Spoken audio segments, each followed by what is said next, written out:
Hi guys, welcome back to my YouTube channel. Welcome back to Storytime with Marika. So by that title, you already know what's about to go down. So here's a story time on my first pregnancy scare.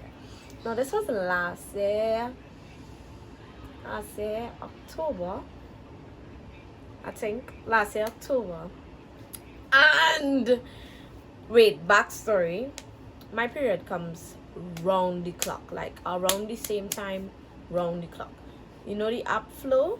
Right. Flow is never wrong. So if Flow say my period coming on the 3rd, bet your bottom dollar it is coming on the 3rd.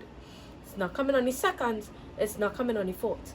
It's coming on the 3rd. Whether AM or PM, it's coming on the 3rd. Right? And I know my period is never late. Right? So you know that I got pregnant when I was 15, and when I got pregnant when I was 15, I took a plan B in the allotted time that you're supposed to take a plan B, and Mateo still decided to come by God's grace. He was still here. So because of that, I am very paranoid, and I think that I defy the odds all the time. Like, I could be not having sex, I would still think that, I'm pregnant. I could have my period, I could still think that I'm pregnant. I could do everything possible to prevent pregnancy and still be paranoid about being pregnant, right? This one time, I had this little sneaky link or something, whatever you want to call him. Let's call him John, right? So John was my sneaky link, and we were doing the nasties regularly. And there was this one time that we did the nasties in the blue zone. Now the girls know the blue zone, and the boys that pay attention to their girls, they also know the blue zone. You should stay out of the blue zone at all times. Or if you are in the blue zone, of course, please use protection. But your girl, I don't know, she was just risking it all last year. I don't know. I was just on a fucking road. On a road, because no way.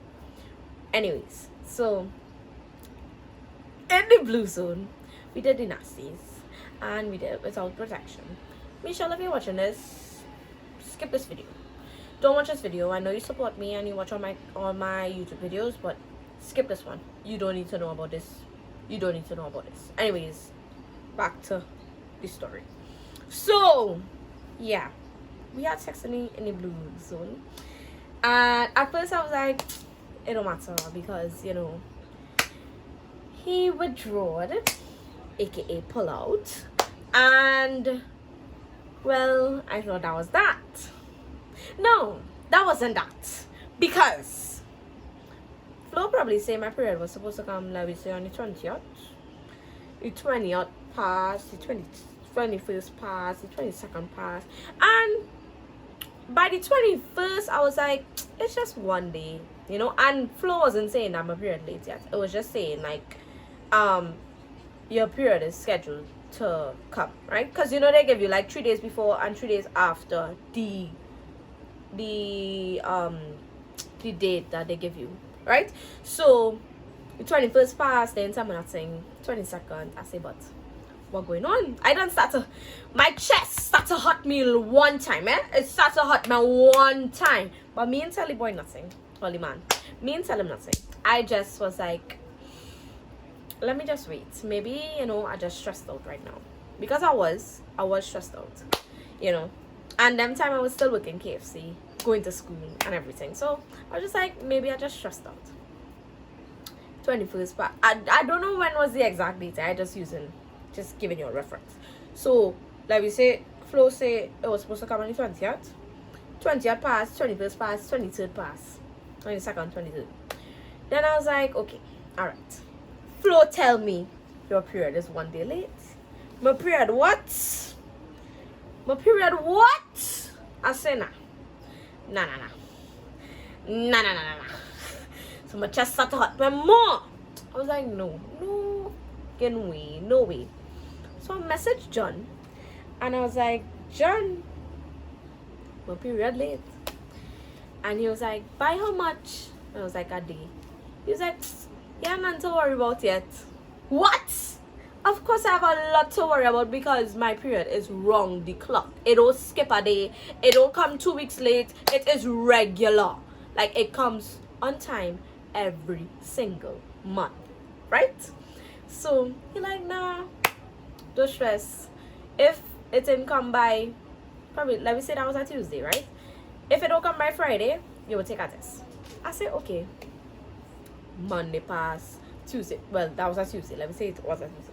Wednesday pass, Thursday pass, Friday come, and I pray that, my period come. I say, but what going on? Where is my period? Where is she? She is missing in action. Where is she? She ain't come. I say, okay, alright, cool. I message him again. I was like, it ain't come yet. She flight delayed. It ain't come yet. He was like, well, go and buy a test. Right? I went in high-low. I never buy a pregnancy test in my life. Because when I found out I was pregnant, I found out in the hospital. Right? Go on in high-low. First I bummy. And I just don't look like a child. I just look like 12 years old. I don't look like a child. And I bummy. Go on in high-low. Tell me why. The pregnancy test was on the shelf, like right here. I didn't see it. So I had to go and ask by the front desk where I could get a pregnancy test. Ask them here that every man jack that was working, they look up. I said, Lord Father. And then she was like, it's right there on the wall. I didn't even have to ask. I just had to open my 2 eyes. Went on the wall, pick it up. I buy 2. Because I was like, I need to be sure. Right? I give it the time. That was, let me say, a Friday. So the Friday evening, I give it its time. Let it run its course. And you're supposed to use the first urine, right? So I take the stick and I took the first pregnancy test. And that was the Friday. And I took it, in a cup, dipped the stick. And I put it there on the counter. And I start to pray. I said, Lord Father, please, I cannot handle an next baby. I don't want an next baby. Please. Then now, time I done, it worked real fast. Time I done, wipe, put up my clothes, look at it. It was just a dancing. I was a real dancer, and I was like 5 o'clock in the morning because I had to take the test before everybody else wake up in the house because I don't want nobody questioning me. And like, I just need to see it. It had to be the first urine too. So I started to dance. I started to praise God. I said, thank you, Jesus. But again, because I am paranoid, that didn't just stop there. That was one test. I didn't want to take the 2 tests on the same day because it's the same urine. It's not going to change, right? So I wait 2 days after, and then I take the next test.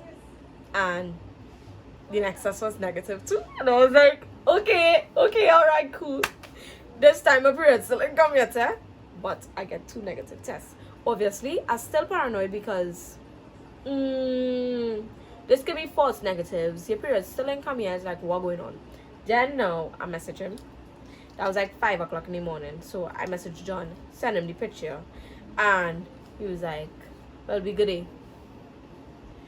And then he sent me back the money that I used to pay for the pregnancy test. He was like, what's your bank account number? And I was like, you gonna send me back the money? He was like, yeah. I was like, that is when you don't fuck with waste man. When you mess around with waste men, you have to deal with shit like this on your own. You have to deal with the consequences on your own. When you fuck with like quality men, you don't have to go through all of that. I get extra money in my bank account and everything was good. I think like the day after my period come, and the day after my second test, the period come, and I was like, okay, great. I was still paranoid, of course, because it could have been implantation bleeding. But I just came to the conclusion that no matter what the evidence shows, I would always think that I am pregnant. You know why? Because I haven't healed from the trauma that my first pregnancy caused. So it's like I never want to go back there. And everything that reminds me of me going back there, I'm like, it just scares the shit out of me. So yeah, and I think that's like why I really started my celibacy journey, because I was like, I really cannot be doing this. I cannot be doing this. I don't like the scares, I don't like the anxiety, and then like, no. So yeah, I started my celibacy journey this year, and well, it's going good. Lie again. Lie. So yeah, I'm just telling you, like, go on birth control. Do not trust these niggas to pull out. Do not. And do not trust Plan B either, because Mateo is living proof that Plan B doesn't work. And no, don't say like, you probably didn't take it in time, or you probably nope, I took it in time. Please give me a break. Right? So just know what you're doing, and don't F with waste man. What Shantia say? Do your own thing, stop fuck with. You know that song? Yes, stop fucking with. Stop fucking waste man. Okay? Get you some quality men. Even if they're not boyfriend material, they still have good values and morals, you know? Yeah. Your sneaky link shouldn't be some hood ass nigga who don't know what the fuck you doing, who don't give a shit about you or respect you. Okay? Right. Yes, we know it's a sneaky link and they're not supposed to go anywhere, but come on, ladies, let's be for real now. BFFR, please be for real. But yeah, that's basically it. Practice abstinence. That's the only 100% guarantee that you will not get pregnant. If you don't have sex, then you don't face consequences of sex, which is STDs, unplanned pregnancies, STIs. Come on. Practice abstinence. If you're an addict or you really crave sex, then do it safely. Please use condoms. Get on birth control. The pill, the shot, the implant. Do something. Please protect yourself from these waste men. And matter of fact, get quality men. So yes, that's it. I hope y'all enjoy this story time. I know it's been a minute since y'all got story times, because it's been like unboxing videos and getting ready with me and stuff like that. So it's been a hot minute since y'all heard a story. But don't worry, this is story time with Marika. We will never stop the stories, because that's where we came from. Come on, you can't forget where you came from. But yeah, don't forget to like, comment, share, and subscribe. I love you guys. And that's it for now. Bye.